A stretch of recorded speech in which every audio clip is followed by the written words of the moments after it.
Халыклар бердәмлеге бәйрәме спорт чараларына бай булды. Яшь спортчыларыбыз район җирлегендә мини-футбол, йөзү, бокс буенча турнирларда, читкә чыгып гимнастика, армрестлинг, көрәш бәйгеләрендә уңышлы чыгыш ясады. В рамках празднования Дня народного единства на территории спортивной школы были запланированы следующие мероприятия. Это вчера на базе физкультурно-развлекательного комплекса состоялся первый тур открытого чемпионата района по мини-футболу с участием 11 команд. 4 ноября в детской спортивной школе у нас пройдут сегодня соревнования по боксу среди воспитанников детской спортивной школы. Всего участвует 52 ребенка. Они будут показывать свое мастерство, свои умения, то, что они научились за эти 2 месяца в нашей спортивной школе. Призеры и победители сегодняшнего турнира будут награждаться медалями и грамотами от спортивной школы. В спортивной школе у нас созданы все условия для занятий боксом. Имеется профессиональный ринг, груши, дети с большим желанием ходят. Тренер у нас по боксу Решетов Хамза Юрьевич, молодой специалист. Вот это у него первое соревнование. В дальнейшем сегодня у нас участвуют только свои воспитанники. В дальнейшем мы будем проводить уже республиканские соревнования с приглашением соседних районов. Безнең иҗади төркем югары яркәйдәге беренче балалар һәм яшь-үсмерләр спорт мәктәбе базасында яшь-үсмерләр арасында оештырылган бокс турнирында катнашты. Анда Илеш районының спорт мәктәбенең бокс секциясында шөгыльләнүче балалар һәм Дүртөйле шәһәренең иң көчле боксерлары үзара көч сынашырга җыелды. Чарага җыелган спортчыларны һәм тамашачыларны спорт мәктәбе директоры Ойдар Фәрхетдинов сәламләде. Көчләрен сынарга килгән егетләргә уңышлар теләде. Бокс түгәрәге тренеры ярышның баш судьясы Хәмзә Решетов бәйге шартлары белән таныштырып үтте. Бүгенге көндә бокс түгәрәгендә 60 яшь үсмер шөгыльләнә. Шуларның 8-е кызлар. Беренче гимназиядә укыйм, Яркәй мәктәбендә. Мин бокска йөрим, мин монда үземнең подруга белән килдем. Зарипова Света исемле. Мин монда йөрим, чөнки бу самооборона белән әйбәт яңгыш әйтсәләр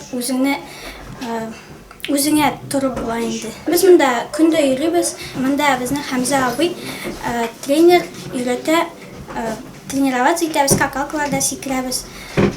Соревнованияларга йөрибез. Иң беренче рингка иң яшь боксерлар чыкты. Аларны тәҗрибәле, оста боксерлар алыштырды.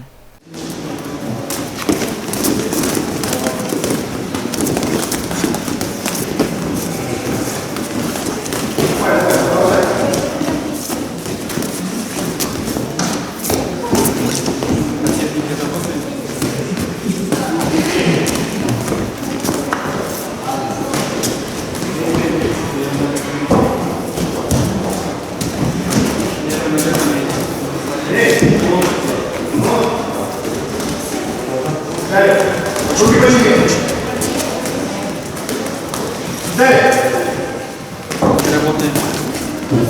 Голова постель, где ваш?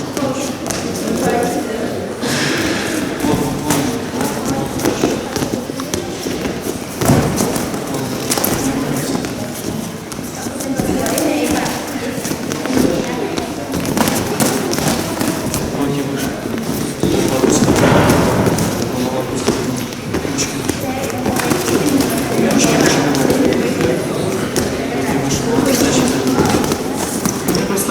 Подходя тут.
Яшь боксерлар өчен җан атарга килгән әти-әниләр, дәү-әтиләр балаларының чыгышларын карап, көч биреп, җиңүләрен теләп торды.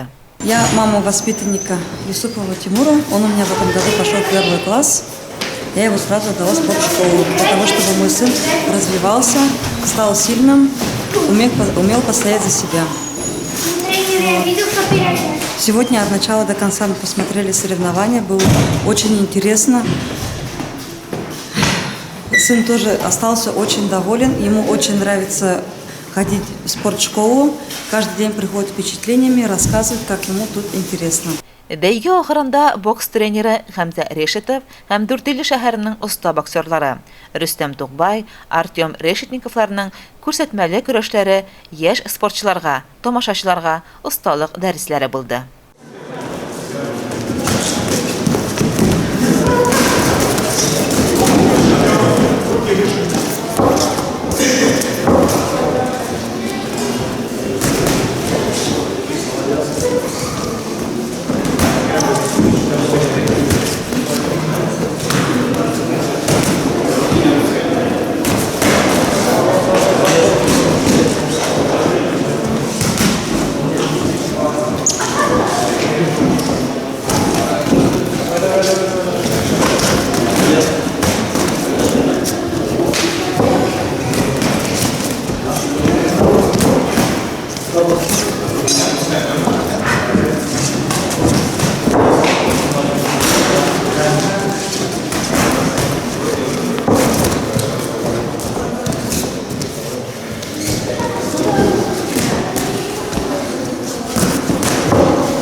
Ниһаять, җиңүчеләрне тәбрикләү минутлары килеп җитте.